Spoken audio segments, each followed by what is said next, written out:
Hi there, my name is Dr. Todd Austin from Austin Family Chiropractic in Verdon, Illinois. I'm coming to you from my Tampa Bay Buccaneers room here at the clinic, which is my office room. And this is number 3 in my series on concussions that I'm doing at the beginning of the 2017 football season. And so today I'd like to talk to you folks about the mechanism of how concussions happen. So I've got with me an old Bucks helmet here just to show you an example. So what happens, let's say that a player is wearing this helmet and takes a hit, most likely from another helmet, to the head like this. So the trauma goes against there, then the helmet hits against this area of the head, the skull, the calvarium, which in turn hits against the area of the brain that's just under there. That's where the concussive episode, the trauma takes place.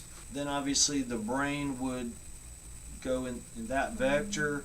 There is cerebrospinal fluid back here, which should hopefully protect the brain from hitting the back opposite side of the skull.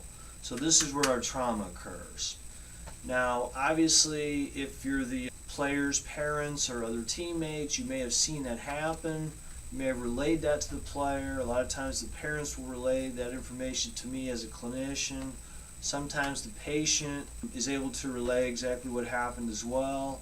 Other times we may need advanced imaging such as an MRI, typically, or even a CAT scan to tell us exactly where the brain was damaged. Okay, so that's how a concussion occurs. Now let's talk about what actually happens when a concussion occurs. So we have an imbalance in our electrolytes that occurs. What happens is potassium ions that are supposed to be in the brain, when that trauma occurs, potassium ions rush out. And calcium ions that are out here in the cerebrospinal fluid, they tend to rush into the brain, and they take up those spots that are supposed to be filled by the potassium ions. So you have potassium rushing out, calcium quickly rushing in to take their place. And what happens there then is that the sodium-potassium pump, as it's called, has to work overtime trying to replenish that potassium inside of the brain where it's been injured. But what happens is it takes time for this to heal. It takes time for the calcium to leave and the potassium to come back in. But our body has our sodium-potassium pump working overtime, trying to get that potassium back in the brain as soon as possible. But it's just going to take time to heal.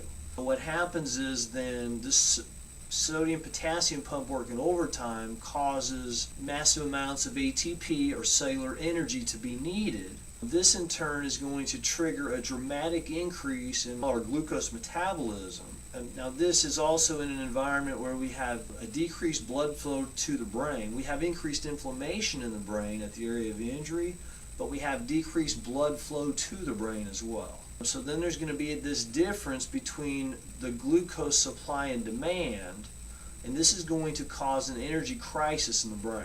Because there's an energy crisis in the brain, then it's going to increase our post-concussive vulnerability, meaning that if the player isn't properly recovered from a first concussion, it's going to be easier for that person to then get a second concussion with any kind of trauma to the head. The brain is then going to be less likely to respond adequately to second impacts, so to other concussive episodes, because the brain hasn't fully healed yet from the first one. So that's how the mechanism of concussion works. In the next video, I'm also going to talk to you about second injury syndrome and how that's something pretty serious as it relates to CTE, or chronic traumatic encephalopathy. So thank you for watching. Hope you learned a little about the mechanism of concussions. I'll catch you in future episodes as I talk more about concussions. Thank you. Have a terrific day.